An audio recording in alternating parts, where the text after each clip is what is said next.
Welcome to Night Shadows Sunday. I'm Stewart, and this is for March 8, 2026. And the war continues. And we're getting, how do I say, different reports about this war. And I wanted to get into this a little bit because, after all, this is probably, we're watching the fulfillment of both Habakkuk and Daniel chapter 8. And who knows what else is coming? Is this the beginning of World War III? We don't know yet for sure, but I would say most likely it is, from the rhetoric that's coming out of the leaders. And Lavrov of Russia has made several nasty comments about the United States. Xi basically hasn't said much at all, other than the fact that China has called for this war to stop. And of course, Trump is not going to stop it. He says that total capitulation on the part of Iran is required. They must surrender and lay down their arms, or they're going to continue to be pulverized, so to speak. However, we're hearing other reports that this is not going well for the United States or Israel, that Iran has essentially neutralized a lot of our military bases near the area, and Israel's Tel Aviv, for one area, has been really nailed. They've got the video to prove it, if you can, I guess if you can go by the videos. We remember, folks, that truth is the first thing that goes in a war. And of course, mankind is branded as nothing but a bunch of liars in the first place. So I guess we couldn't expect, when you're in a major battle, that there would be much truth. Each side is going to make exaggerated claims of their success. They're going to try and hide the failures on their part. And I guess, this is how nations operate. This is basically how individual people operate. And, that's just the way humans are a very interesting species. If you just step back and try to take a look at what's really, really going on, and how do I say, the secrecy of warfare, of course, how do you have any transparency in a war? It's an impossibility. It's not going to happen. And so what you have to do is kind of sift through everything, and maybe the middle ground is where the actual truth is. Anyway, I wanted to get into the scriptures again. How is the hammer of the whole earth cut asunder and broken? Now, this is Babylon the Great, aka the United States of America. How has Babylon become a desolation among the nations? Now, you have to understand that America is the first nation to go in this bloody final warfare. All the nations of the world see her burn. Their ships, masters who are out in the, probably quite a ways from the harbor, would watch America be attacked and burned. I have laid a snare for thee. Thou art also taken, O Babylon, and thou wast not aware. Now we're going to focus in on that little verse of scripture. Was not aware. Thou art found and caught, because thou hast striven against the Lord. And then he says, the Lord has opened his armory, has brought forth the weapons of his indignation. For this is the work of the Lord God of hosts in the land of the Chaldeans. Now, we are modern Babylon. There's no way around it. Whether people believe it, don't believe it, I guess it's totally immaterial. There's no way around the fact, if you go in and evaluate all the parameters that are laid down for us, America is the only one that fulfills them all. And that makes us the land of the latter-day Chaldeans. Now, what I want to focus on is several words here. Snare. We walk into a snare. I have laid a snare for thee. In other words, a trap. You walk into a snare, but you're not aware that the snare is even there, or you wouldn't walk into it. And as you walk into this snare, you hit a trigger point.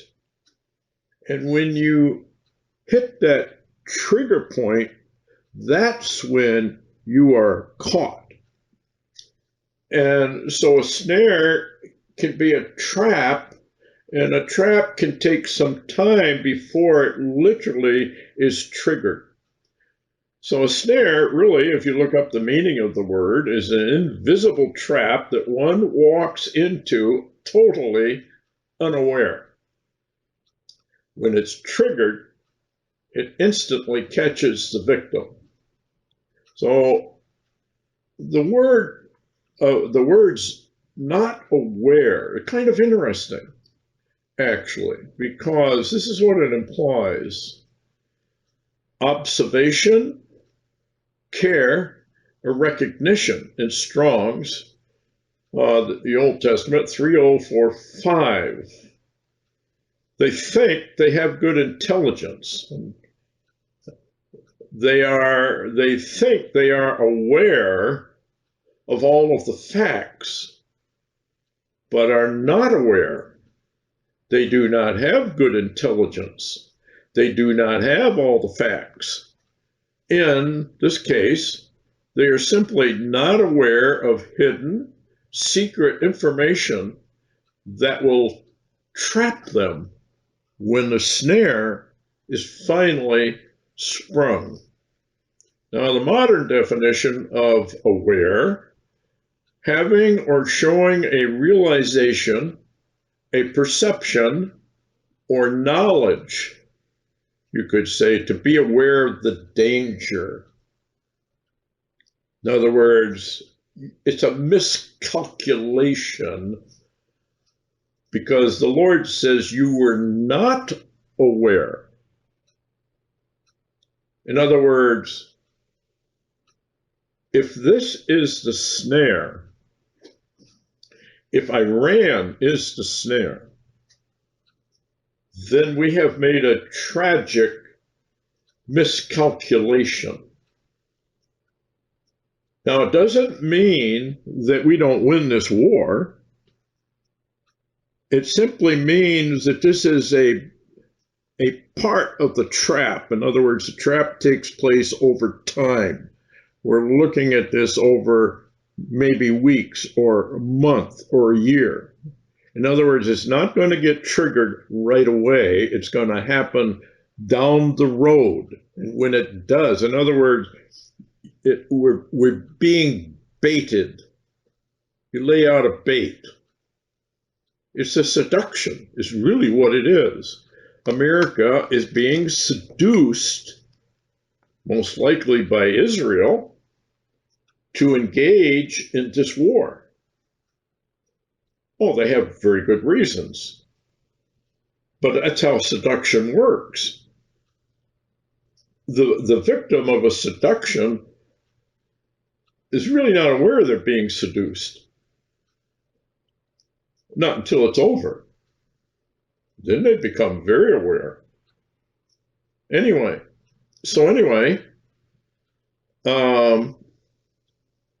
be aware of the dangers. Now, unaware is having no knowledge of a situation or the actual facts. In warfare, this would be they were not aware that Iran had some weapons that we didn't know about.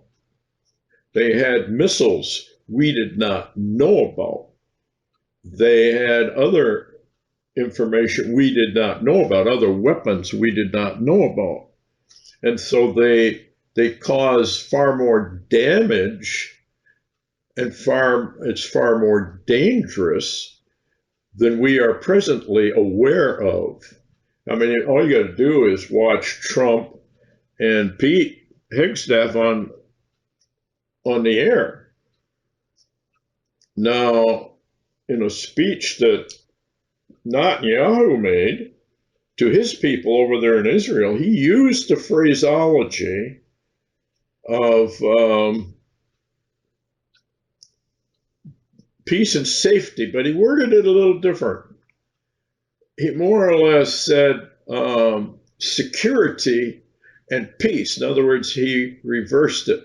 Security and peace. And then he used security and prosperity in the same speech. That was what caught my ear, was when they say peace and safety, which is peace and security or peace and prosperity. If you do a word study, all of those three things are involved in this prophecy. Well, who says it? Well, in the first place, most people are not aware that the UN, of course, is basing its whole existence on peace and security, international peace and security. A lot of people are not aware that some years ago, when there was some skirmishing going on with Israel, that the world leaders all assembled at the UN, and all of them used the phraseology peace and security, peace and safety, or peace and prosperity. It's on video. A friend of mine from Canada sent it. It was right there. All of them. They've already said it. Now, the question is, this is predominantly going to be, because Israel is the key to all end-time prophecy. When they start saying that, we've got a problem now. Pete Hegseth also used peace and security in his speech. Amazing. They're saying it right now. Anyway, so unaware means having no knowledge of a situation or fact, or wrong knowledge or incorrect intelligence. They were not aware of the danger they walked into. So really basically saying having no knowledge of a situation, of the actual situation, of the actual reality, unaware of the danger. The next word we want to look at is, it says they strove against the Lord. In Strong's, it's 1624. We'll look it up. A primitive root, properly to grate. That is anger, to contend, to meddle with, or stir up, or strive against God himself. That interesting. So the reason for this snare is because America, Babylon the Great, stirs up the anger of the Lord. They meddle in things they are not supposed to be doing. Anybody that goes against the Lord, sooner or later, finds out that it was not a very wise thing to do. And the reward of it can be very severe. And once he has lowered the boom, that nation or that individual or that state or whatever, like California, they have striven against the Lord. Look at what's happening there. The East Coast, look at what's happened there. We have earthquakes, we have volcanoes, we have rifts developing, we have terrible weather. It's erratic to the point where you almost can't believe it. And this is just going to keep getting worse. The Lord generally operates through nature. He does that through, even with individuals. He will operate through health. He will operate through any number of things, circumstances. Or, he puts people in a certain circumstance to test them. What are you going to do? The old saying, it's not what people say, it's what they do that determines really who they are. And the Lord is very cognizant of that fact. And it's the same thing with nations. Not what nations say, it's what they do in secret, how they plot, how the CIA, for example, plots the overthrow of nations all over the world. We're actually plotting to overthrow Russia. People forget that. I think it was Zabriskie that wrote the book Between Two Ages, and he wrote one other, and I can't remember the title of it, but basically it was about surrounding Russia and then winning or taking over Russia and dividing Russia up. You can't tell me that Putin and Lavrov and Medvedev haven't read those books, probably required reading for the military leaders as well over there, so that they're well aware of what is actually hidden or secret, as far as we're trying to keep these secrets. Anyway, the question is this really the Daniel 8 war or not? Well, we're going to get into that a little bit. And I'm going to read from Habakkuk, chapter 1, again, King James Version, the burden which Habakkuk the prophet did see. O Lord, how long shall I cry, and thou wilt not hear? Even cry unto thee of violence, thou wilt not save. Why dost thou show me iniquity, and cause me to behold grievance? For spoiling and violence are before me, and they are they that rise up strife and contention. Now, who does that, folks? Who's rising up strife and contention? Mighty Babylon, CIA, other intelligence agencies, Israel, global intelligence, global deep state. Therefore, the law is slacked, lawlessness. Judgment does never go forth, for the wicked compass about the righteous, and therefore wrong judgment proceedeth. What are we watching in our court system today? The victims become the perpetrators have become the victims. How many times have you read of a criminal getting into a house at 3 o'clock in the morning? The homeowner wounds the criminal. He takes the homeowner to court and wins. Happens a lot, folks. I don't know what's happening to people's brains, but this is good is evil, evil is good. It's a complete reversal of what it should be. Therefore, the law is slack, lawlessness. Judgment never goes forth. For the wicked compass about the righteous. Therefore, wrong judgment proceeds out of it.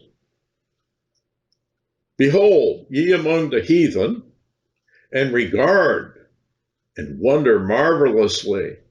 For I will work a work in your days, which you would not believe, though it be told you. For lo, I will raise up the Chaldeans, that bitter and hasty nations, an angry nation, which shall march through the breadths of the land to possess dwelling places that are not theirs. What has Trump told Iran? Complete surrender. Trump even said, I'm going to choose your leader. I want in on that. Well, that means he's going to choose who runs Iran. Well, that means he's taken over Iran, doesn't it?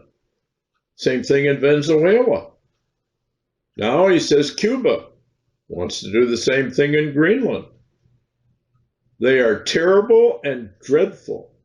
Their judgment and their dignity shall proceed of themselves. What did Trump say? It's my conscience.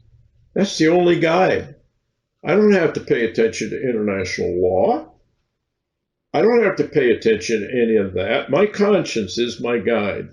And if I decide I'm going to do something, I'm going to do it. And who's going to stop me? Their horses also are swifter than the leopards. That's fast. The leopard is an extremely fast creature. And are more fierce than the evening wolves. And their horsemen shall spread themselves, and their horsemen shall come from far. They fly as the eagle that hateth to eat. What does that mean? Folks, it's an aerial warfare.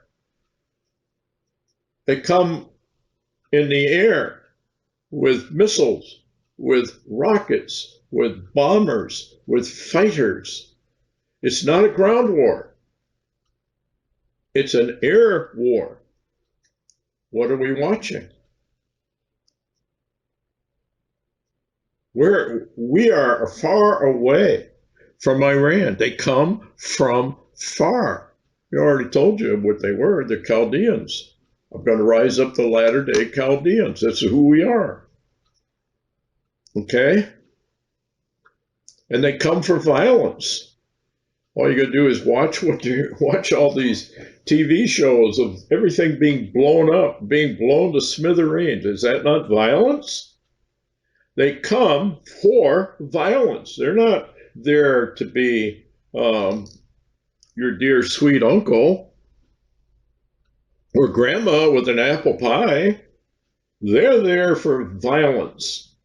Their faces shall sup up as the east wind. They gather their captivity as the sand. And they shall scoff at the kings, and princes shall be a scorn unto them. They shall deride every stronghold, but they shall heap dust and take it. Now, this has not really yet happened, although we are, they have the Ayatollah, I guess, could be called a prince or king.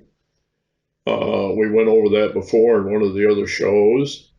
Some parts of England does have kings, and some parts of the Europe have still hold on to those titles.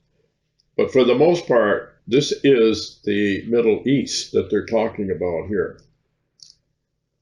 So that is quite revealing, isn't it, with what's happening right now. Now, Daniel 8, listen to this one. I'm going to down to verse 2.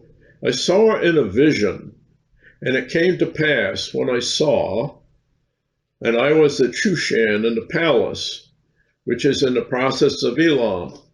And I saw in a vision, and I was by the river of Ulai. Then I lifted up my eyes, and behold, there stood before the river a ram, which had 2 horns, and the 2 horns were high, but one was higher than the other, and the higher came up last. Now, horns usually are leaders.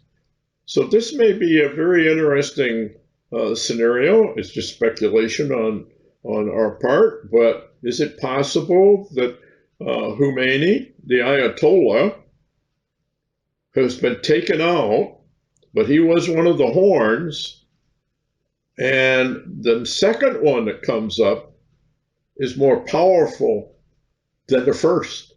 In other words, we could say, from America's perspective, far worse. Well, what are we watching? They have said they're going to fight to the last man. They are not going to capitulate. They are not going to surrender under any conditions whatsoever. I think this shocked Trump. I don't think he could figure out, well, why haven't they? We can pulverize them. Why haven't they surrendered? Well, you see over here, honor, loyalty, fidelity, that sort of thing doesn't mean a thing anymore. But over there, honor means everything. We've forgotten all that. We live in a society where anything goes. And people lie through their teeth. They stare you in the eye. They're lying all the time. You know they're lying. They think their lies are really special, and why can't you believe it? When their lies are so ridiculous, nobody would believe it if they even thought for a second. Well, what's the difference between an individual and a nation?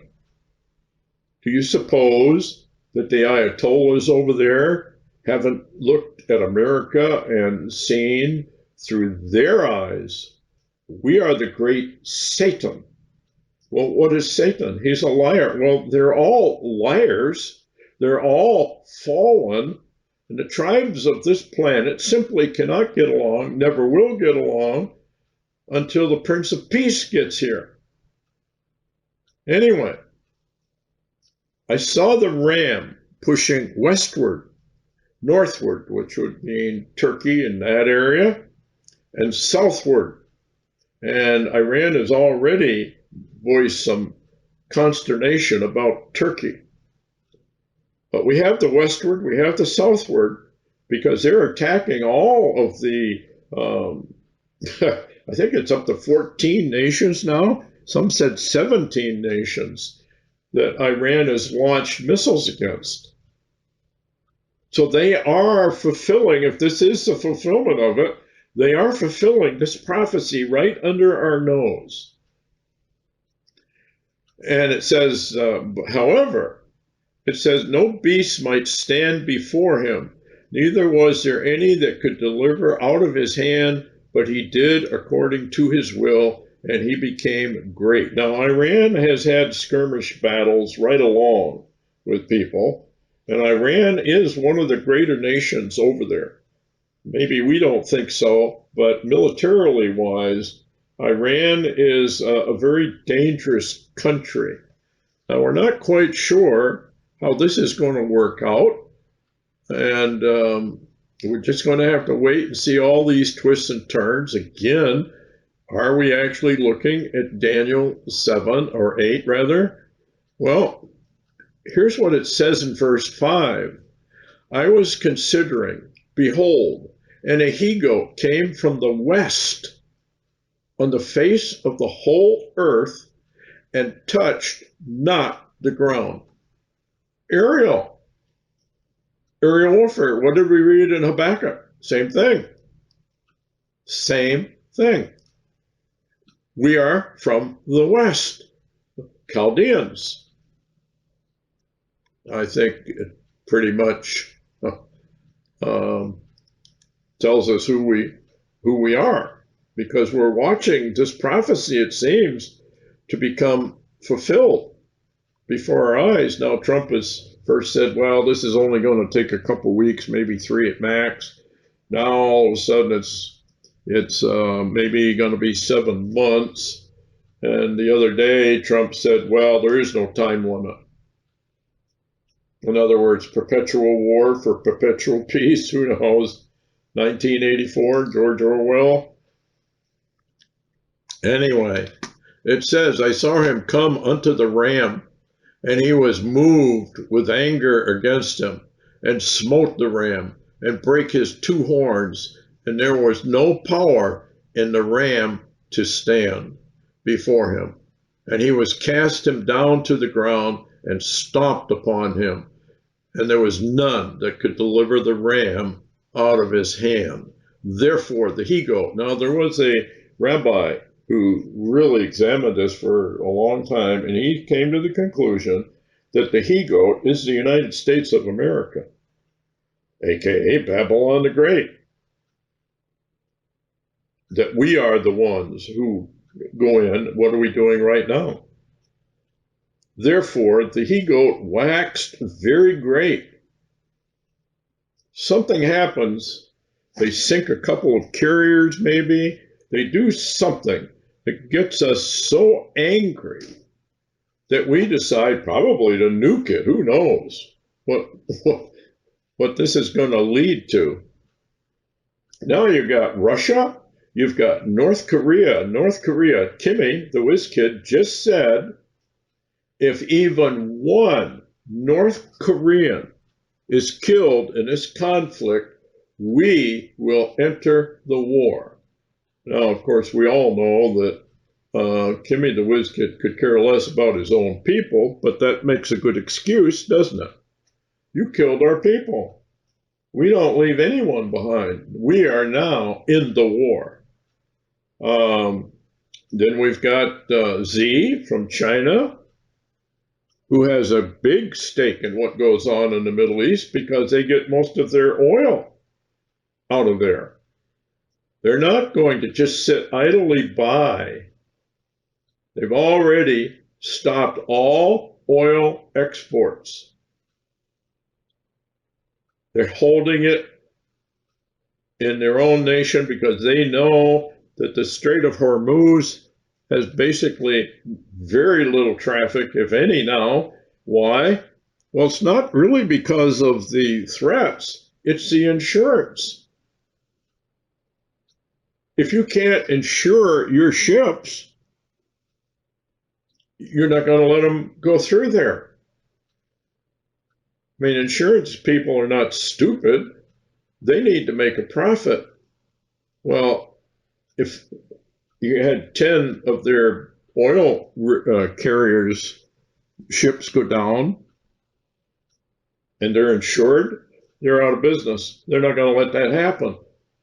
So they either raise the premium so high that nobody's going to accept it, or you stop the shipping. And that's where we are right now. Anyway, back to this. The he-goat waxes very great.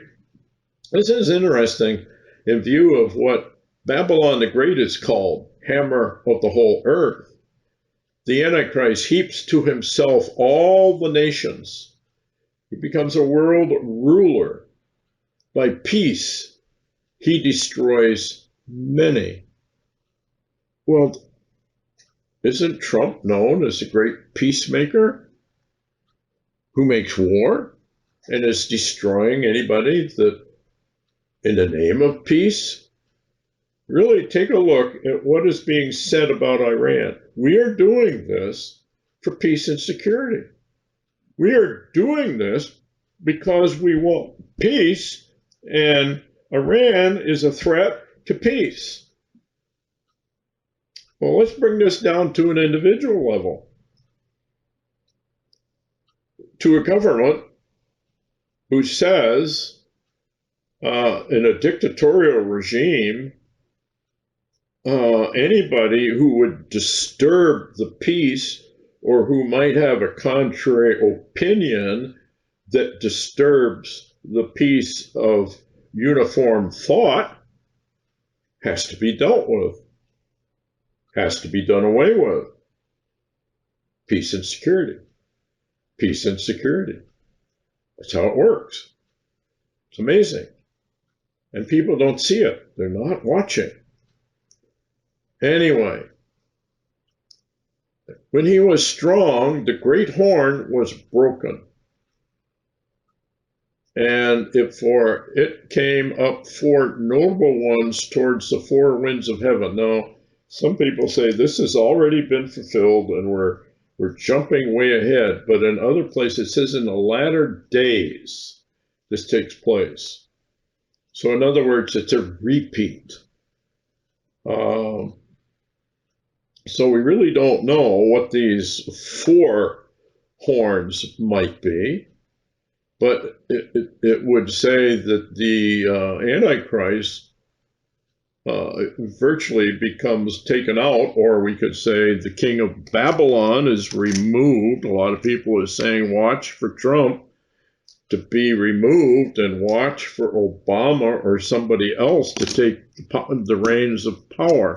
Well, we don't know about that. We're just going to have to watch and see what actually happens, what actually takes place. Anyway, just something to think about. And then we got something from Hal Turner, and I found another thing on YouTube that verified what Turner had to say. And this is his covert stuff that is no longer covert. It's out there on the web at this point. Anyway, basically, the first thing that is interesting is the Revolutionary Guard told Israel, you better all vacate. We're going to destroy. They gave them 24 hours. Now, as usually, you cannot vet this stuff. And they have, in fact, attacked a number of airports in Israel. And of course, as we pointed out some time ago, as an aviator, let's say you have a 10,000-foot runway and you're running your fighter jets or your bombers. All you have to do is plant a bomb in the middle of that runway, and now you got 5,000 feet of runway or far less, because all the debris is going to fly all over. You have shut down that airport with one well-placed bomb. If you got a number of runways, you do the same thing with each one. Now you have stopped all aircraft from leaving that airport, military base. Well, if you got any brains at all, that's exactly what you're going to do. And we're hearing reports that that's exactly what has happened. And we have heard reports that what's going on over there, most of our military bases are now basically destroyed because the runways have all been hit. So this is, some are saying that our U.S. bases in the region have destroyed or basically destroyed. Like I said, all you got to do is have one bomb hit at a runway, and you can say that that has been rendered inoperative at that point. So that may be exactly what they've done. And Israel's Tel Aviv, if those videos can be believed, has undergone huge destruction. And that they have, Iran has now switched over to other missiles which are far more powerful. Not only are they far more powerful, they are in effect multi-warheads. They're kind of like an ICBM with multiple warheads. They don't have the range of an ICBM, but the same technology is being used. And these things go so fast that you can't stop them. And if the videos are correct about Tel Aviv, I mean, they are just being destroyed over there. However, Israel's not mentioning it. Major networks are not talking about it. Anyway, another thing they're saying is we're going to have troops on the ground in the immediate future. Now, Trump has done a reversal on that. First, he mentioned the Kurds. Now he said, no, I don't think anybody should be involved. It's already too complex. So we're going to hold off on that. But anyway, this is going to get, I believe, much more nasty before it's over. And just a few of the headlines of what's going on over there. Water desalination plants bombed inside of Iran. And of course, a lot of their water comes out of the ocean. Well, we heard that was also done with other Arab nations as well, that Iran had bombed their desalination plants. And that's where they get their water, from the sea.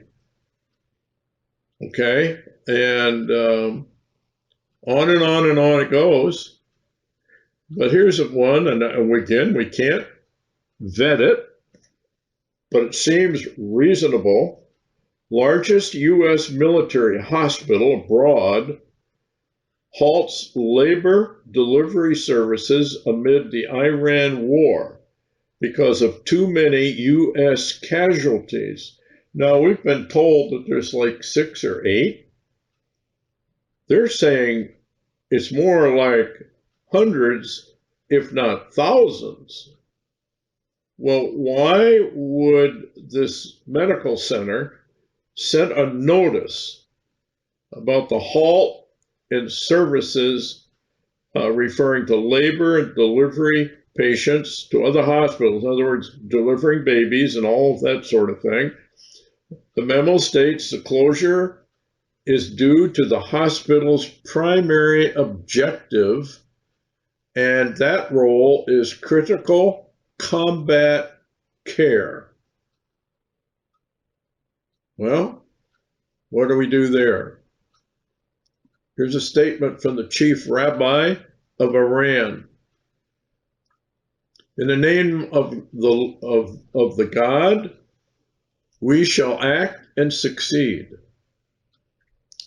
Villains do not know and do not understand. They walk in darkness. Psalm 82:5. He quoted Psalm 82:5. With pride, I offer condolences for the martyrdom of the wise leader, Khomeini, may he rest in peace, to his esteemed household, the noble people of Iran, and all freedom seekers around the world. Although his loss is a great and irreparable tragedy for the Iranian nation, the justice-seeking people of Iran indeed will continue to follow his path and guidance, offering their blood in sacrifice. With steadfastness and brave defense, they will bring all enemies to their knees. Once again, criminal America and the Zionist regime, through a cowardly and dishonorable attack, have sunk deeper into the mire of collapse. Violating all international laws, they have committed a heinous crime during negotiations. This behavior is condemned by all free nations and will undoubtedly receive a decisive and regret-inducing response from the armed forces of the Islamic Republic of Iran. Wishing victory for the Iranian nation and the establishment of peace and tranquility in the world. Peace, what?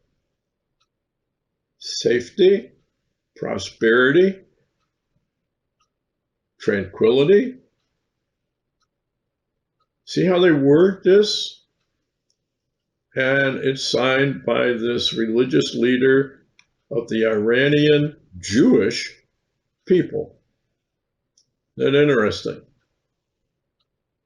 Here's something else you want to be aware of. Panic buying in Dubai supermarkets after revelation of only 10 days of fresh produce left. What's going on over there is going to come here. It's the only reason I bring it up, folks. Saudi pipeline blown up. 5 million barrels of oil per day is now offline because they blew up a pipeline. The other thing that's happening is because they can't ship the oil, they are stopping all oil production because they can't store any more oil. It's all in their storage facilities. They can't ship it out. So they're shutting down their wells. So expect your gasoline prices to skyrocket over a period of time. You're not seeing too much yet. I think it went up about maybe 30 cents, depending on where you are, 40 cents a gallon. But I would keep your automobile fueled up anyway, even if you just save some money from it. Anyway, that's about ties into the, how do I say, the things of today, the update on the war. As to what it's going to happen next, I don't know. You don't know. Nobody knows for sure, because we can't read the minds of Trump or the war. You know, when they changed the name from the Department of Defense to the Department of War, that was a big clue as to what was actually coming. The war. Well, the war ultimately will be against the American people themselves. Anyway,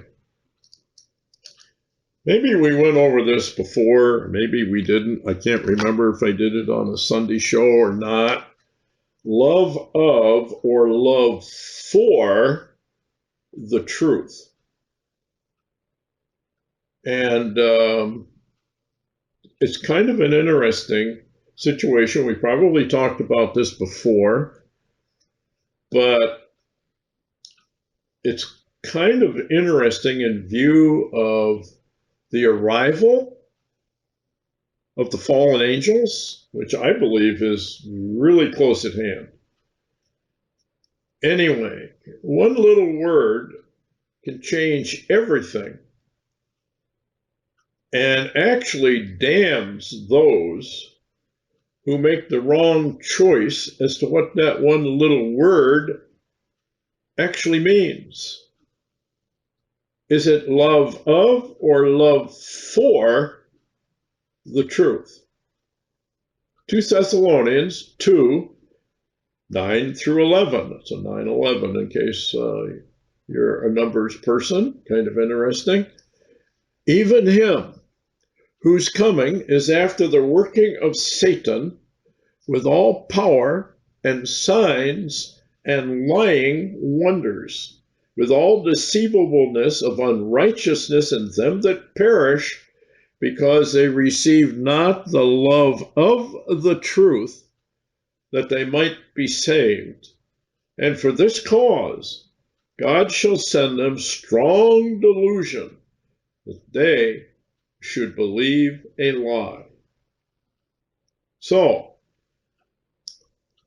we have to look at this a little closer. Love of the truth or love for the truth. They received not the love of the truth. Who's the truth, folks? Obviously, let's go back and take another look at this. So now we must look at the words love of or love for. This is important, for the love of is a possessive form. In other words, one who has this love within. They have the love of the truth. Well, who is the truth? Jesus Christ. What's his love? Divine agape love. Divine love. Rather than one who has a love or a passion to find the truth. In other words, a love for the truth. How do I word this? You would have to have a love for the truth, or you wouldn't be paying any attention to any of this. In other words, you would be really, truly searching out because you had a love for what the truth was. You wanted to find it. It was a top priority. It was the first priority you had because that's what it takes. We've gone over that before. I don't see a whole lot of that actually happening in today's society, where you have all of these things that are in your way. You've got your cell phones, you've got your internet, you've got your TV, you got your radio, you've got all kinds of things going on in the world, of the world, for the world. The war that's going on is consuming on your major networks. Probably not the total truth at all, but nevertheless, they're spending an awful lot of time on the war. Well, if you're spending all this time observing what's going on, it's good to know what's happening in a summary. But once you got the summary, that's it. Yes, it's going to change day to day. Yes, we are told to watch. But how do I word this? You're supposed to be searching out, if you haven't found him already, you're supposed to be searching out Jesus Christ. Love of the truth is the love that Jesus Christ has within him. Anyway, so which one is right? Love for or love of? So this is kind of interesting. And this is a quote from World Net Daily and how they used it, which is a perversion of the meaning. As Paul wrote, the coming of the lawless one will be in accordance with how Satan works. He will use all sorts of displays of power through signs and wonders that serve the lie, and all the ways that wickedness deceives those who are perishing. They perish because they refuse to love the truth, so to be saved.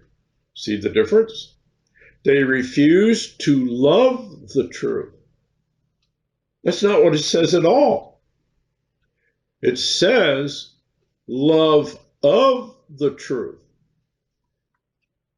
They receive not the love of the truth that they might be saved. Very, very different. First of all, one would have to have a love for the truth, or they would not ever find and receive the love of the truth, who is Jesus Christ. Because Jesus Christ is the ultimate truth. He is the only anointed of God the Father to bring and bestow the truth to an obedient believer. And he does that through rebirth. He does that through quickening, regeneration. If one lays hold of the truth, one has met and been given Christ's love type. Now, a lot of people don't even know what really salvation is, because they've left what the written word says. The Bible gives you, with no uncertain terms, what true salvation really is. In John 8:30 through 32, and he spoke these words, and many believed on him. Then said Jesus to those Jews which believed on him, if ye continue in my word, then are ye my disciples indeed, and you shall know the truth, and the truth shall make you free. Now let's go back to the strong delusion. What is the truth? Is it of the truth, or is it for the truth? Obviously, divine agape, the love of God, is what we're talking about here. So anyway, why does one need to receive something if they already have it? You see, that's a question people don't even ask. If you already have something, you don't need to receive it. Well, the New Age would say you already have it. You just got to release the Christ force within. Another lie. Humanity has no divine love within him. It is not there. Remember what it says in Genesis, and the day you eat thereof, you shall surely die. You will be cut off from divine love, and it will no longer be a part of you at all. It's not in you.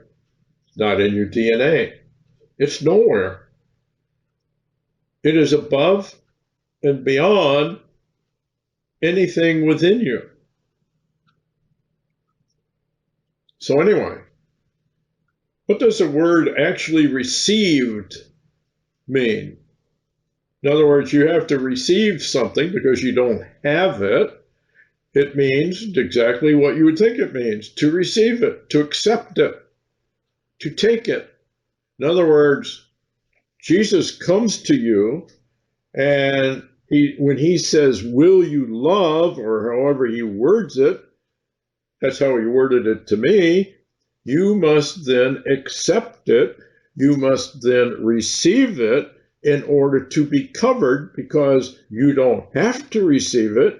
You can say, no, I don't think I can do this. But you have to accept it. If you accept it, then you have received it.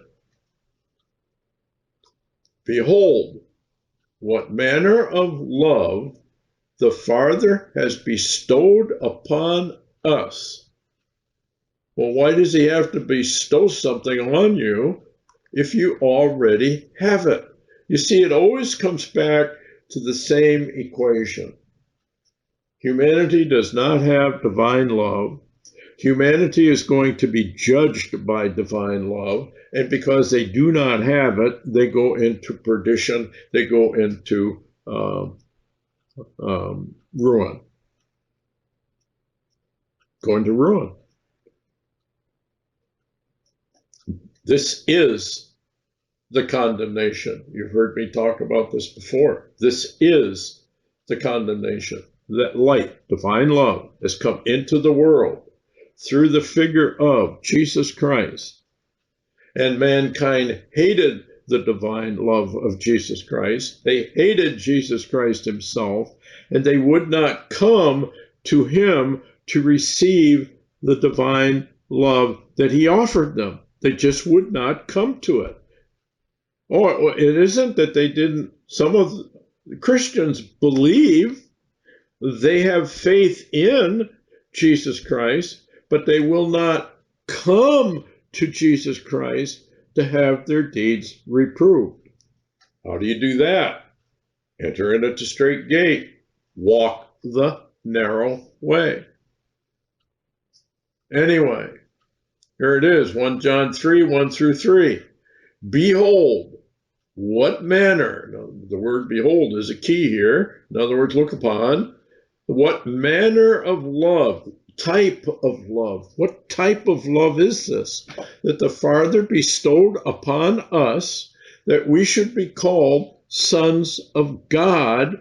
Therefore, the world knows us not, because it knew him not. In other words, this is a secret transaction between you and your maker, between you and your creator. Nobody else knows about it. Only you know about it. Beloved, now we are the sons of God. Well, what made us the son of God? Divine love bestowed upon us. He will not bestow it upon you unless you say, yes, I will receive it. Thank you for this gift. We don't deserve it at all. Anyway, bestow simply means to bring forth, to deliver up, to give, or to grant.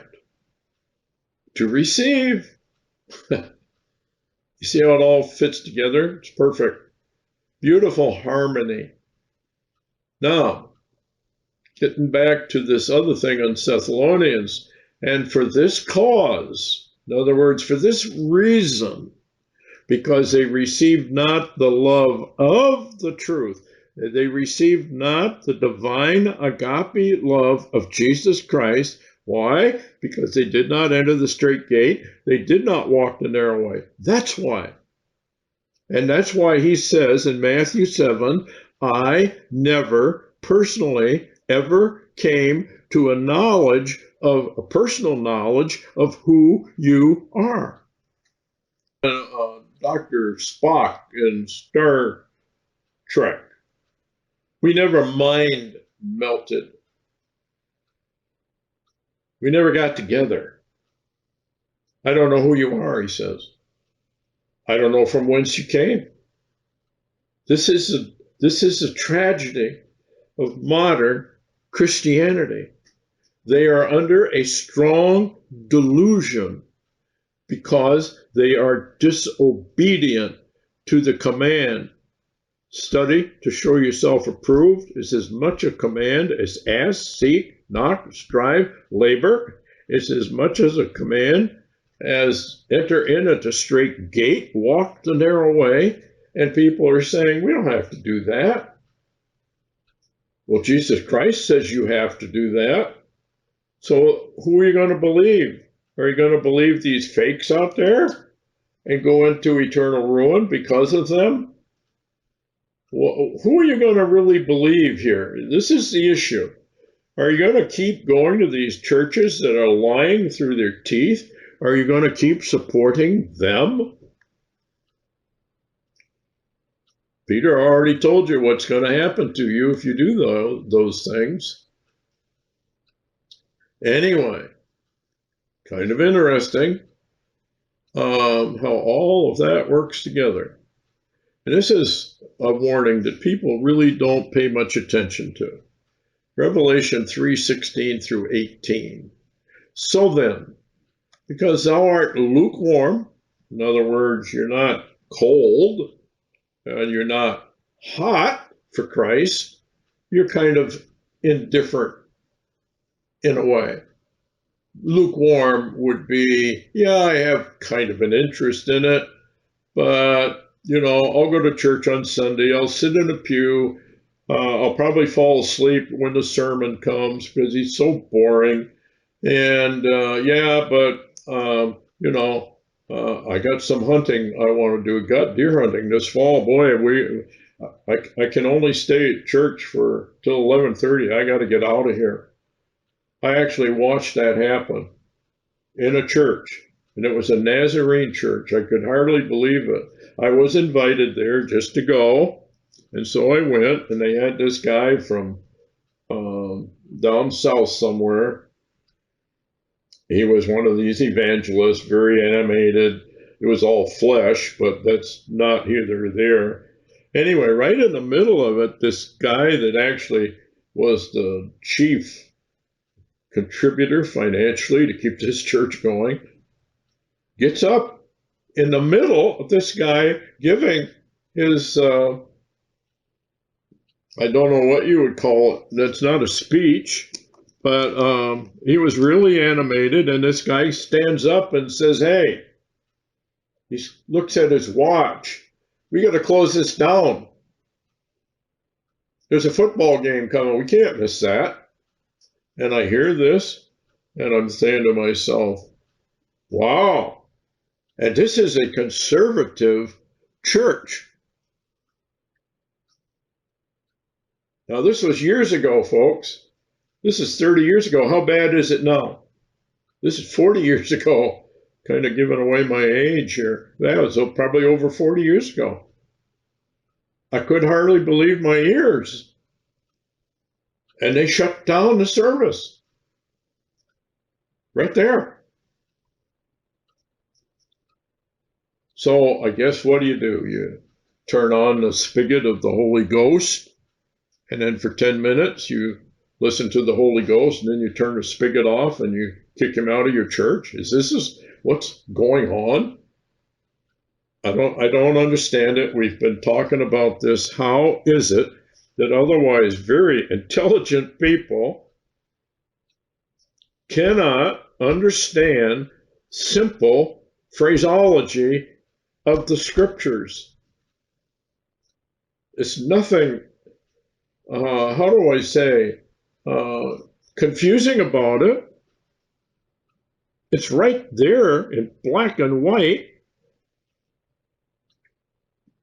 Revelation 3:16 through 18. So then, because thou art lukewarm and neither cold nor hot, I will spew thee, vomit you, out of my mouth. That's the modern day church, folks. That's the church of today. They're not hot for Christ. If they were, they would know about the straight gate. They would know about the narrow way. They would know all about this. Now, just because you know about it doesn't mean you're going to actually do it, but at least you know about it. These people don't evidently know anything about it, nor do they care to know anything about it. What do we got? Preachers, teachers, evangelists, and now, as I've mentioned before, prophetic ministries, all teaching sinner's prayer or ABCs of salvation. They're all over the internet. They're on podcasting. They've got their own websites. It's incredible. All teaching fake salvation. Because thou sayest, I am rich, and I am increased with goods, and have need of nothing. Wow. And knowest not deception, that thou art wretched, miserable, poor, blind, and naked. Unsaved. These are all the elements of an unsaved individual. Now, I counsel thee, so here's your answer, to buy of me gold tried in the fire, that thou mayest be rich. What's he talking about? Actually, he's talking about the straight gate and the narrow way. You're going to be tried in the fire, that thou mayest be rich, white raiment, that thou mayest be clothed when you meet him, when you accept his offer of divine love. That's when you get your white raiment, that the shame of thy nakedness does not appear. In other words, you are in, and you are saved eternally. We went over what is eternal salvation. Is it eternal, or is it temporary salvation? And we went over a lot of that, and I'll get back to it one of these days, because if we have time to get back to it, the way things are going, who knows? Anyway, anoint thine eyes with eyesalve, divine agape, so that you can see, so that you have another knowledge that God has bestowed upon you. Now you see things you never saw before. Now you can see things and how people act. You can tell much better whether you're being played or not. Maybe a good word, manipulated, all of these sort of things. It doesn't mean you're going to necessarily say anything, but it does mean you are going to recognize human nature much better. Remember when Jesus talked about the king, when he said, that old fox, you tell that old fox, because he knew what human nature was. Cunning, conniving, manipulating to get our own way. We tell stories. We do all kinds. This is human nature. This is what human nature does. It's just part of the fallen nature of humanity. So what Jesus is asking you to do is to vacate that kind of thing and move over to the spiritual. And of course, that's done by the straight gate, narrow way, which takes you into the spiritual, inner, wicked heart, which is where your true salvation actually takes place. Now, we have come basically full circle back with all deceivableness of unrighteousness in them that perish, because they receive not the love of the truth. Well, who's being deceived? One, any Christian that does not enter in at the straight gate, walk the narrow way, is in a deception. The world at large is in a major deception. So there's a deception for the Christian church, and that is I'm saved when I'm not. And there is a deception for the world. And here it is, Revelation 12:9.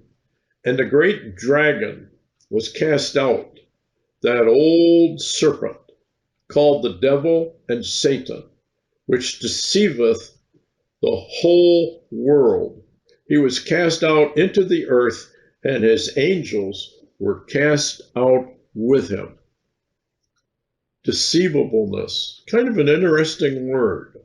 Strong's 539, delusion, deceitfulness. The root, to cheat, that is to delude, to deceive. In other words, a person who lies to you. Why would they lie? Well, because they don't want you to know the truth. And in point of fact, they lie to you because they think they are superior to you, and that because they are superior to you, you don't deserve to know the truth. This is one of the reasons why God says there are 7 abominations that he will not tolerate. One of them is a lying tongue. Why? Because it's a deception. They're deceiving you. They're deliberately deceiving you. Now, in a narcissistic world, as we have talked about before, lying is one of the chief traits of a person, not necessarily a narcissistic person. They have narcissistic traits. And one of the chief traits is secrecy and lying. They lie constantly. Can't tell the truth. They're basically pathological liars. You can ask them anything, and they automatically, the lie will come out of their lips without them even thinking about it. Unrighteousness. Exactly who are the unrighteous ones? Well, unrighteousness, kind of interesting. Injustice. Properly, the quality or implication, the act of moral wrongfulness of character, life, or act. Iniquity, unjust, unrighteous, or wrong.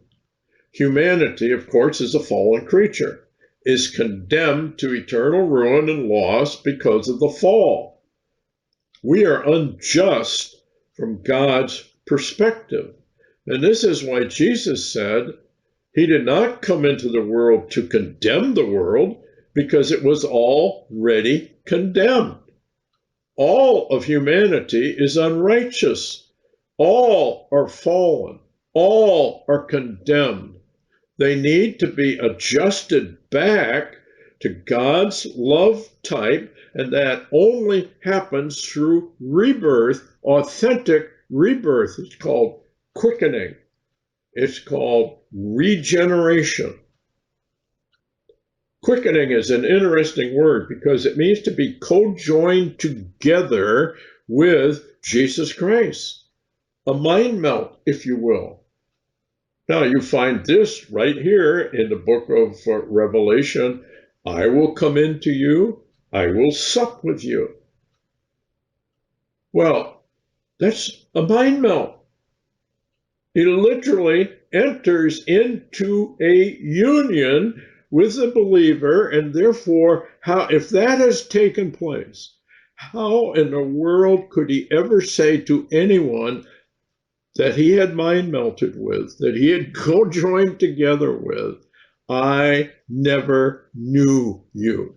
No, He's telling you in Matthew chapter 7, I never came to know you. They had the gifts of the Holy Spirit, but that's where it stopped. They never entered in the straight gate. They never walked the narrow way. Didn't happen. Had they done it, he could not say, I never came to know you experientially. He would have to say, yes, I know you. I know who you are. We met. Oh, back in 19 whatever, or 20 whatever. We met. I remember. He knows perfectly well who his people are. So, even though we are unjust, unrighteous, and a bunch of liars and all of this, guess what? He overlooks it all. He overlooks it. Here it is in John 3:17 through 19. For God sent not his Son into the world to condemn the world, but that the world through him might be saved. And he that believeth on him is not condemned. And I know they take this out of its context, because if you truly believe, if you truly have faith that Jesus Christ is in fact your Messiah, your Lord, your King, would you not then enter in at the straight gate and walk the narrow way as he commanded? Of course you would, or you would at least attempt to. He that believeth on him is not condemned, but he that believeth not is condemned already. We were talking about that. Humanity as a whole is condemned already. Why? Because the world is condemned already. Because of the fall of Adam and Eve, the knowledge of good and evil. This is the condemnation. Only one, that light has come into the world, and men love darkness rather than light because their deeds were evil. In other words, a person who's done evil will not come to the light of truth. They take it to their grave. They take it to eternal ruin rather than confess and get it over with. A good example of that, people are kind of funny that way. Remember when Bill Clinton got involved with Monica Lewinsky? And at first he said, I did not have sex with that woman. Then he later confessed and said, yes, he did. You know what? The people forgot all about it. Why? Because he fessed up. That's why. People are forgiving if they know what the truth is. They're not forgiving when they suspect what the truth is and the person is not fessing up. That is proven out too in many a survey. It's interesting how the human mind is constructed. Even though all of us are liars, nobody's exempt. We don't trust other liars. Isn't that interesting? Anyway, this is the condemnation. Only one. Light came into the world. Men would not come to Christ. That's basically what this is all about. Anyway, the damned. Remember what he said about that? That they all might be damned who believed not the truth. Okay, so not only did they not have the love of the truth, they believed not the truth.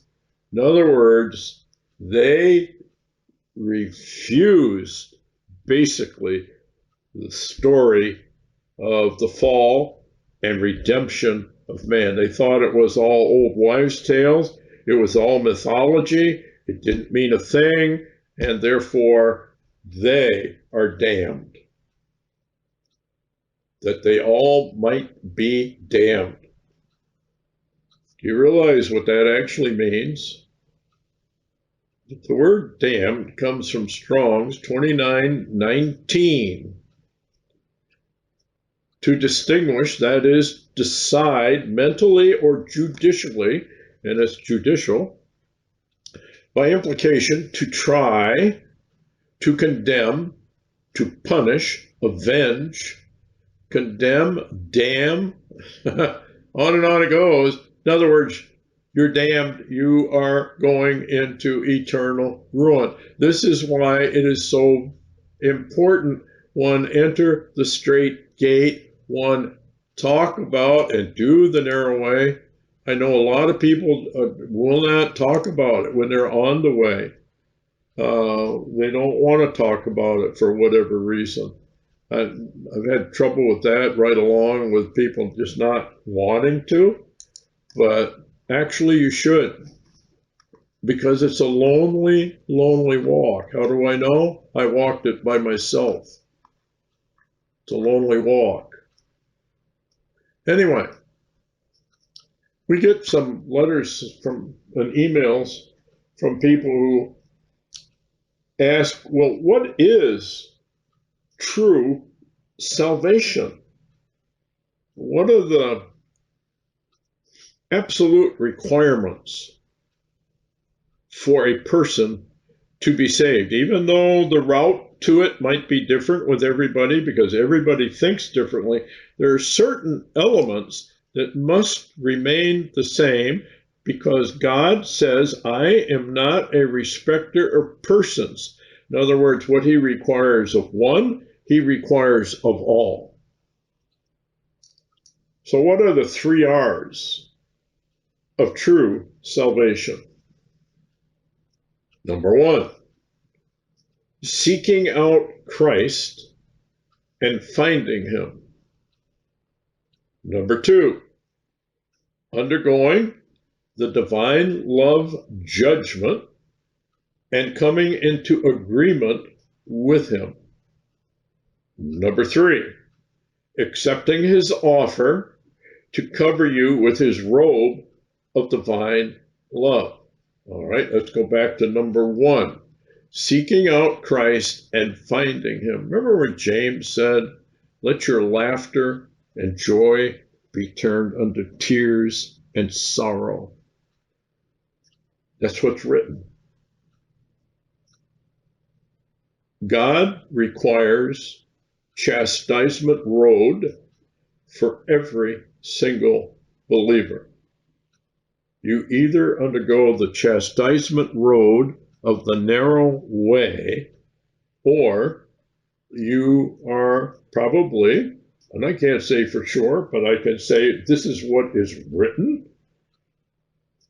because he requires that of one, he requires it of all. In fact, he says so. No one is going to be excluded from the chastisement of the narrow way. You have no options. This is why Jesus was so adamant when he said, enter in at the straight gate, walk that narrow way unto life. Few there be that find it. It's not that they can't find it. They don't want to face the chastisement and the agony of walking this negative walk. Well, you're just all negative. My salvation is joy and wonderment, and I know I'm saved. I'm absolutely sure of it. Well, how do we know you're saved? You have to go to what is written. It's not what you believe or think. You have to go to what is written. First of all, seek out Christ and find him, because our hearts are evil and wicked and lost. That's that inner spiritual heart. That's what the narrow way is for, folks. It is to take you from your outer court, your mental mind, all the way down through to the heart of stone. That wicked, evil, spiritual heart. Your mind is not a spiritual mind. It's really not aware of spiritual things because you're wired to this world with your senses. You're wired to operate here in time and space. But inside of you, unknown to you, is this wicked inner spiritual heart. The carnal mind is your natural mind, and it does not want a lot to do with God at all. It's natural. We should word it this way. It's a natural rebellion. I believe that rebellion is written in our DNA. I've always believed that. I think that we were actually born again at the fall into a whole lower frequency realm. And we're trapped. There's nothing you can do about it. Anyway, so the first thing we have to do is seek out Christ and find him, because our hearts are wicked. Ecclesiastes 9, verse 3. This is an evil among all things that are done under the sun. And there is one event unto all, yea, also the heart of the sons of men is full of evil. What did Jeremiah say? Wicked. So wicked you can't even know it. The heart of the sons of men is full of evil. He's talking about that inner heart. And madness is in their heart while they live. And after that, they go to the dead. See what happens? Look at what's going on with the narcissistic explosion. And look at where we are today in our society. Anything goes. Jeremiah is the other verse, really, that talks about this. The heart is deceitful above all things, desperately wicked. Who can know it? There's your two hearts. Psalm 8, 3 through 5. This is where hope is. When I consider thy heavens, the work of thy fingers, the moon and the stars, which thou hast ordained, what is man that thou art mindful of him, and the son of man that thou visitest him? Isn't that interesting? Think about the multiverse. We look out at the stars, we look out at all the millions and millions and trillions of galaxies that are out there, each one holding probably a trillion stars. It's so vast we can't even begin to comprehend it. And yet, he will come down to you as an individual and call you by name. All you have to do is do what he told you to do as best as you can do it. But do not let all these things get in your way. What is man that thou art mindful of him? Isn't that amazing? For thou hast made him a little lower than the angels, and has crowned him with glory and honor. The God who created the universe, all the stars, all of the galaxies, all of everything, will come down and visit each individual and save them if they comply with his command. Salvation is conditional. Never forget conditional phrases.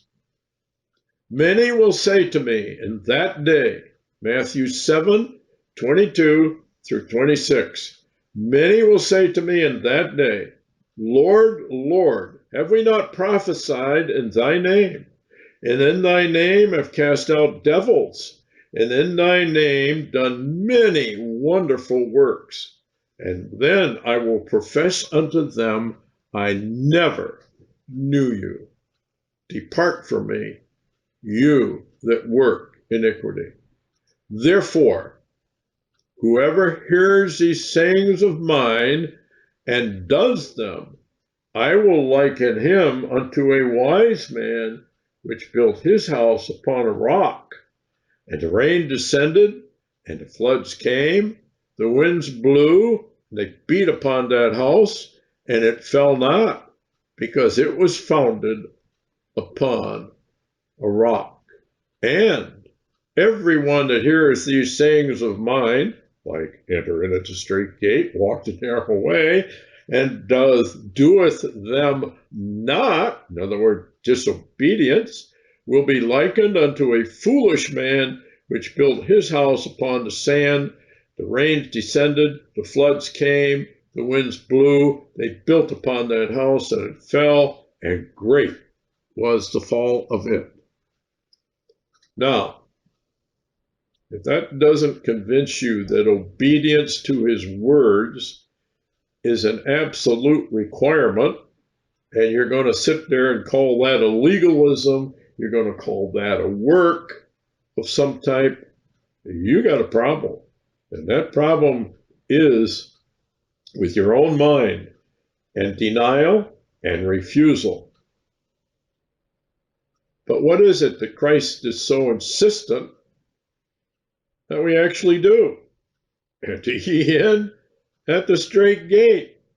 For wide is the gate, broad is the way that leadeth to destruction, many which go in thereat. Because, he's telling you why, because straight is the gate, narrow is the way which leadeth unto life, and few there be that find it. Then he immediately jumps into, beware of false prophets, which come to you in sheep's clothing, but inwardly they are ravening wolves.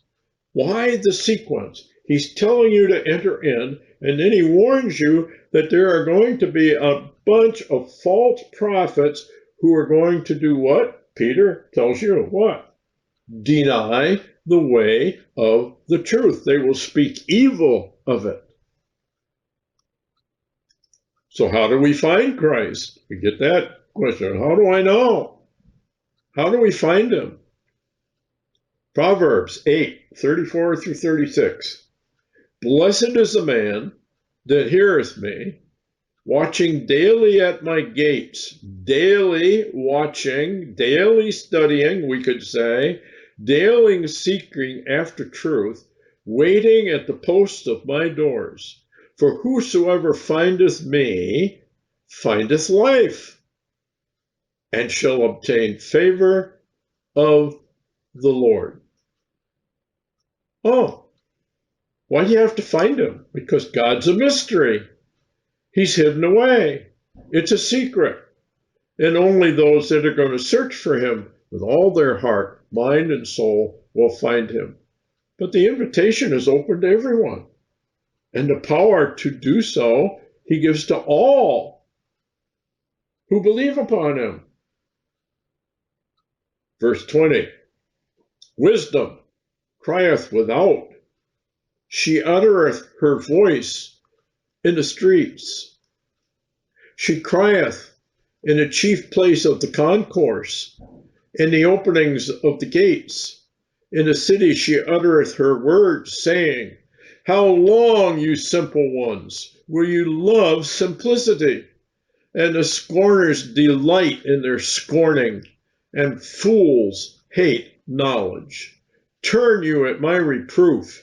Behold, I will pour out my spirit unto you. I will make known my words unto you.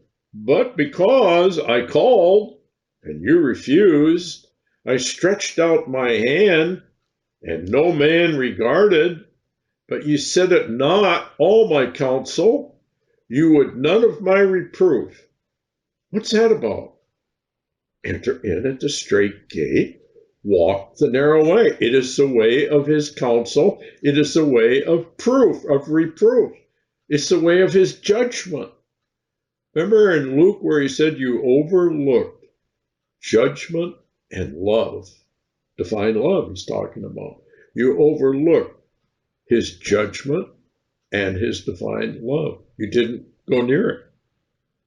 Ye have said it not, all my counsel would none of my reproof.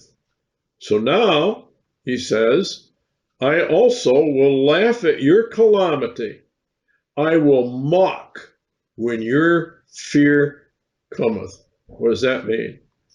It means when you die.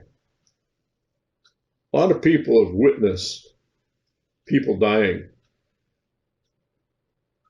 And so many of them, when they're on their deathbed, are desperate. I've seen it happen twice myself, where a person, one of them was a high-level Mason, he was on his deathbed, he was dying right in front of us, actually, and he says, what do I have to do to get right with the Lord? A little late. I will laugh at your calamity. I will mock you when your fear comes. When your fear cometh as desolation, ruin, and your destruction, ruin, cometh as a whirlwind, when distress and anguish come upon you. In other words, you neglected, oh, I've got this I got to do. I've got that I got to do. I've got this friend I have to meet. I've got this date I have to do. I've got this farm I've got to run. I've got this business report I've got to do. On and on and on go the rationales of why you cannot put Jesus Christ first. Seek ye first the kingdom of God and his righteousness. It means exactly what it says. Seek ye first. It goes in one ear and out the other. How do I know? I've watched it. That's how I know. TV sets on. Doing everything but that. That's what that parable is about. When you are bidden to a wedding and you RSVP and say you're going to be there, but you say, I've got this I have to do, I've got that I've got to do, and you never show up. You said it not, all of the Lord's counsel, and you would none of his reproof. I do not have to walk a narrow way. Get away from me. You bring an anathema. I have my faith in John 3:16. I believe, and therefore I am saved. Do not confuse me with factual data about a straight gate or a narrow way. I will not hear it. I will have none of it. And so leave me alone. Well, I thought Jesus said, pick up your cross, your own personal cross. We do not have to pick up any cross. We do not have to do that. Jesus did everything for us. You are adding to faith. You are adding to belief. You are adding a work, a legalism, and you are an anathema to our church. Get out now. That's the way they are. Okay. When they die, what does God say to them? I'm going to laugh at your calamity. I'm going to mock you when your terror comes, that you are going down, not up. And you're going down there forever. You are never going to see heaven at all. Do you not understand the severity of these kinds of verses? Why do the people not get this? I will mock you when your fear comes. They shall then call upon me. I will not answer. They will seek me diligently. They will not find me. For that they hated knowledge and did not choose the fear of the Lord. They would none of my counsel. They despised all my reproof. What's happened? They speak evil of the way of the truth. The straight gate, the narrow way. I know it sounds repetitive. It is.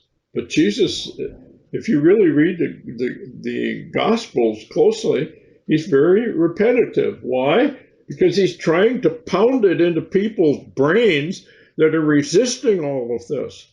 Oh, yes, I understand. And 5 minutes later, they're off doing something else. No, they don't understand. It's amazing. So therefore, he says, they shall eat of the fruit of their own way and be filled with their own devices. Nothing could be more bluntly stated. They hated knowledge. They refused his counsel. They would have none of his reproof. Well, what's that? Enter into the straight gate. Walk the narrow way unto Jesus Christ, finding him. Proverbs 2, my son, if thou wilt receive my words and hide my commandments within thee, so that thou incline thine ear unto wisdom and apply thine heart to understanding. Yea, if thou criest after knowledge, liftest up thy voice for understanding. If thou seekest her as silver and searchest for her as for hid treasures, then shalt thou understand the fear of the Lord and find the knowledge of God. For the Lord giveth wisdom. Out of his mouth cometh knowledge and understanding. He layeth up sound wisdom for the righteous. He is a buckler to them that walk uprightly. He keeps the paths of judgment. He preserves the way of his saints. So there you go, folks. Huh.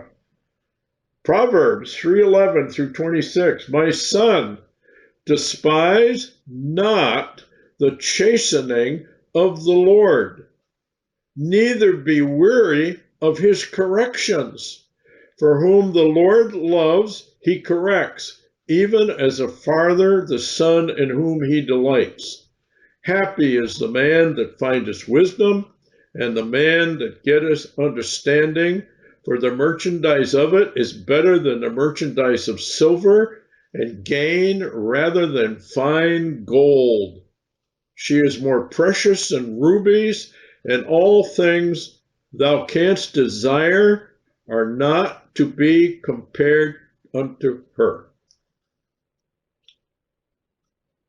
Do you understand that? Desire? You have to desire this more than anything.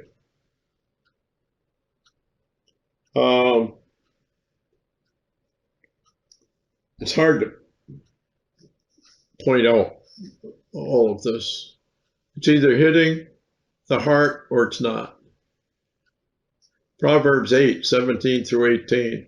I love them that love me, and those that seek me diligently, early, but it's actually diligently, shall find me.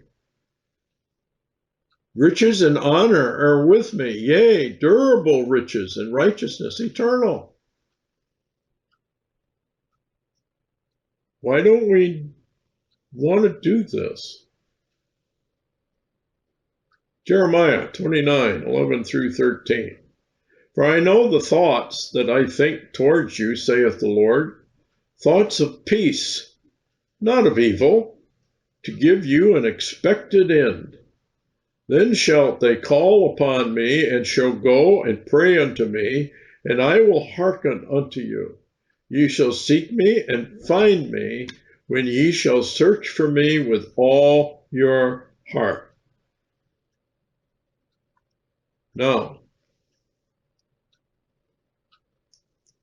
is that what's going on in modern Christian thought?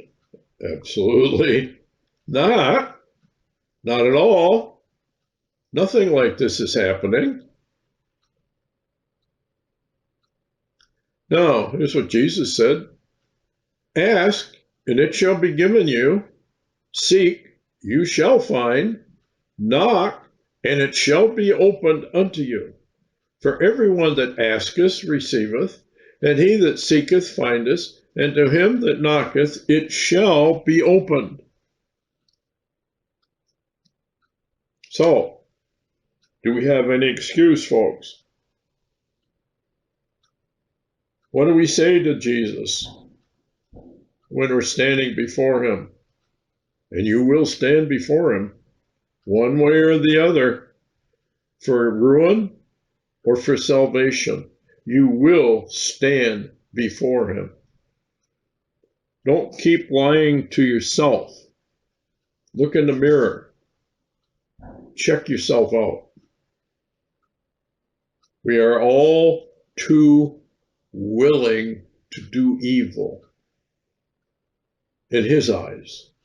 Not necessarily here on earth the way what we think as evil, but in his eyes, we are evil.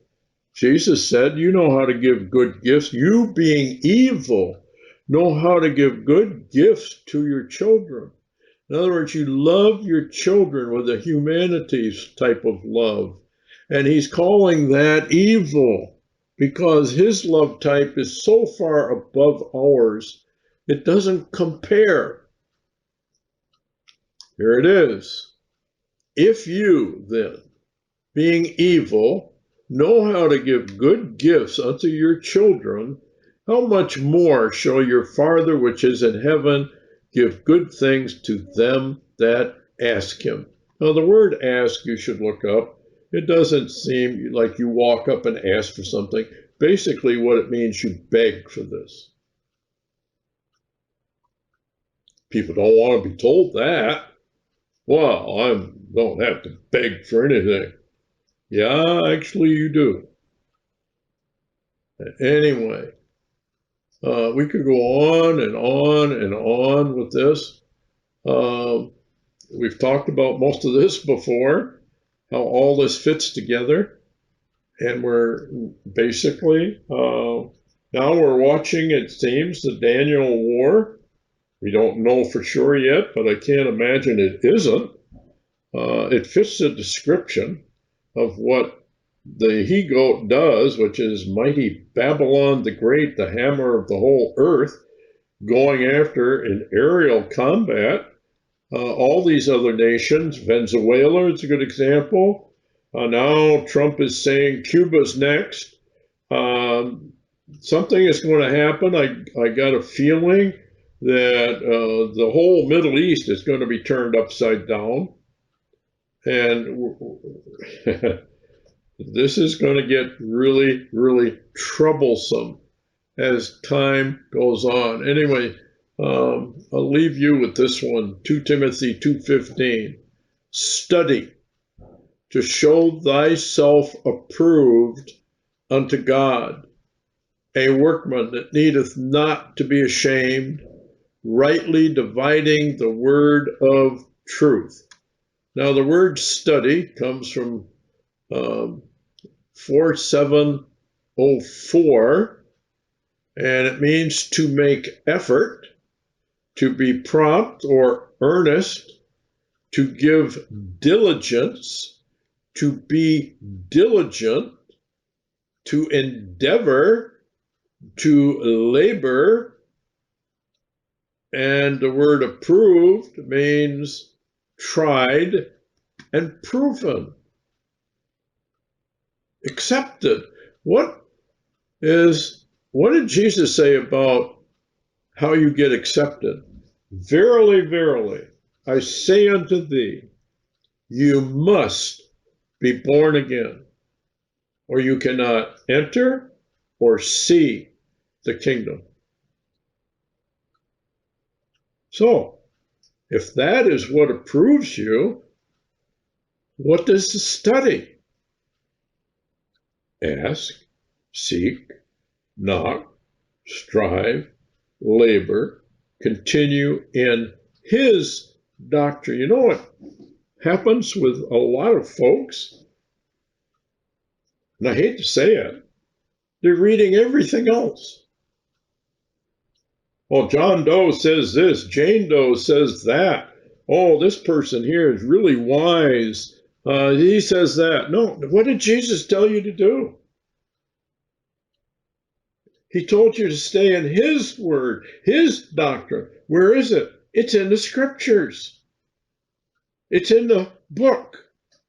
What did Jesus say? You search the scripture daily, thinking that in them you shall have eternal life, but you will not come to me that you might have life. How do we come to him? Enter in at the straight gate, walk the narrow way unto life eternal, who is Jesus Christ. It all comes full circle. That is how you become approved of the Lord. That is how you are tried. That is the chastisement road. You are going to be chastised, or you are a bastard son or a bastard daughter. If you have not undergone the chastisement road, you're fooling yourself. The Bible says what it says. It's written. I'm not making this stuff up. This is what it says. We just don't want to hear it. Next week we'll get into this a little further. It's not good. It is really not good because people are in denial. They're refusing the truth.